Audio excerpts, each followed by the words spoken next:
ही उलझा हुआ गांव। इस गांव के बीचों बीच था एक सूखा पेड़, खामोश लेकिन डरावना। गांव वाले कहते थे कि इस पेड़ के पास जो जाएगा वो लौटकर कभी वापस नहीं आएगा। उसी गांव में रहता था राइस्टार अपने 2 बच्चों निक्की और रूपक के साथ। रोज रात सोने से पहले राइस्टार अपने बच्चों से कहता कि बेटा उस सूखे पेड़ के पास मत जाना, वो अभी सोया है लेकिन हमेशा के लिए नहीं। निक्की हर बार पूछती कौन सोया है पापा। राइस्टार की आंखें सन्न हो जाती, उसे जगाने की भूल मत करना। लेकिन बच्चों की जिज्ञासा किसी डर से कम नहीं होती। दूसरे दिन स्कूल से लौटते वक्त निक्की चुपके से पेड़ की ओर निकल गई। उसकी धड़कनें तेज होने लगीं। सूखा पेड़ एकदम शांत खड़ा था और ऐसा लग रहा था कि मानो किसी गहरे राज को छिपाए खड़ा हो। तभी एक आदमी व्हाइट सूट में आता है। उसके हाथ में अजीब से औजार थे। फिर वो पेड़ के तने पर कुछ फेंकता है। पेड़ में चमक उठती है। अचानक वो आदमी चीखता है और जलकर भस्म हो जाता है। निक्की चीखते चीखते गांव में भागती है और दौड़ती हुई अज्जू काका के पास पहुंचती है। फिर डरती हुई आवाज में बोलती है कि काका उस पेड़ के पास एक आदमी जल गया, उस पेड़ के अंदर कुछ है।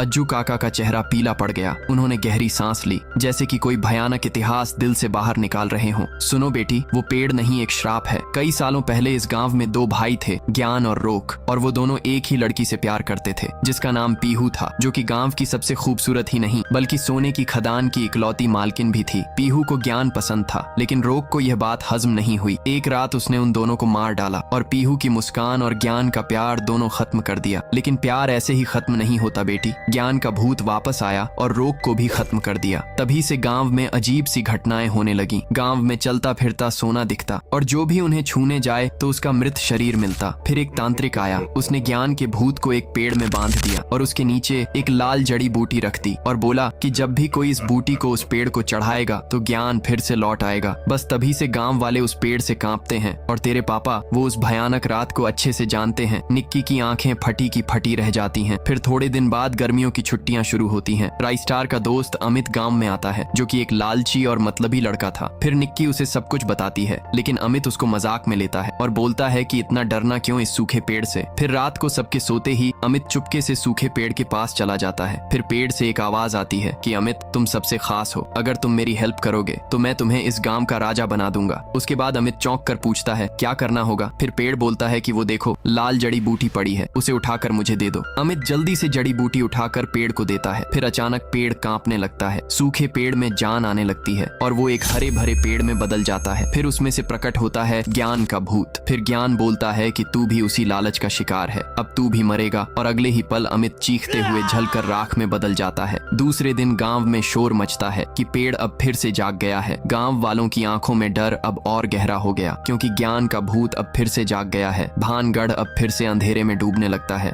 गांव की गलियों में एक बार फिर चलता फिरता सोना दिखने लगा। जो भी उनके पास जाता उसकी लाश अगली सुबह उस हरे भरे पेड़ के नीचे मिलती। अमित की एक गलती ने पूरे गांव को भयंकर खतरे में डाल दिया था। गांव का कारोबार रुक गया था, गाड़ियां बंद हो गईं, बच्चे स्कूल जाना छोड़ चुके थे। फिर एक रात गांव का सबसे अमीर व्यापारी गोल्डन क्रिमिनल आता है, जो हमेशा बोलता था कि ज्ञान का भूत सिर्फ कहानियों में अच्छा लगता है। लेकिन तभी रास्ते में उसको सोने का ढेर दिखता है। फिर वो लालच में आकर जैसे ही गाड़ी से उतरा तो चारों ओर धुआं फैल गया। फिर जैसे ही धुआं हटा तो गोल्डन की जली हुई लाश वहीं पड़ी थी। अब ज्ञान का भूत और भी ज्यादा ताकतवर हो चुका था। इधर शहर में अरविंद नाम का एक शख्स आराम से टीवी देख रहा था, लेकिन तभी स्क्रीन पर ज्ञान का भूत नजर आता है और अगले ही पल वो टीवी से निकलकर अरविंद को अंदर खींच लेता है। सुबह उसकी भी मौत की खबर पूरे गांव में फैल जाती है। राइस्टार ने अपने बच्चों से कहा कि घर से बाहर मत निकलना, लेकिन एक दिन रूपक अपनी गर्लफ्रेंड प्रीति से मिलने खेत की ओर निकल गया। उसके बाद उसे भी रास्ते में सोना दिखाई देता है। फिर जैसे ही रूपक उस सोने के पास जाता है तो अचानक से वो सोना चमकने लगता है और सीधे ही ज्ञान के भूत में बदल जाता है। फिर रूपक की भी वहीं पर दर्दनाक मौत हो गई। राइस्टार टूट गया। अपने बेटे की लाश को जलाते वक्त उसकी आंखों में सिर्फ बदला था। उधर रोक के माता पिता गांव से बाहर जाने की तैयारी में थे, लेकिन रास्ते में ही उनकी गाड़ी पलट गई और दोनों की भी दर्दनाक मौत हो गई। अब राइस्टार की निक्की ही आखिरी उम्मीद थी। उसने पापा की दी हुई बंदूक संभाली। फिर एक दिन स्कूल जाते समय उसने छत पर भूत को देखा तो निक्की ने उस पर गोलियां चलाना शुरू कर दी, लेकिन वो भूत बार बार अपनी जगह बदल रहा था। आखिर में निक्की को भी उसने जिंदा नहीं छोड़ा। फिर राइस्टार रोते हुए अपनी बेटी की लाश लेकर अज्जू काका के पास गया। काका, वो भूत मेरी बेटी, मेरा बेटा सब ले गया।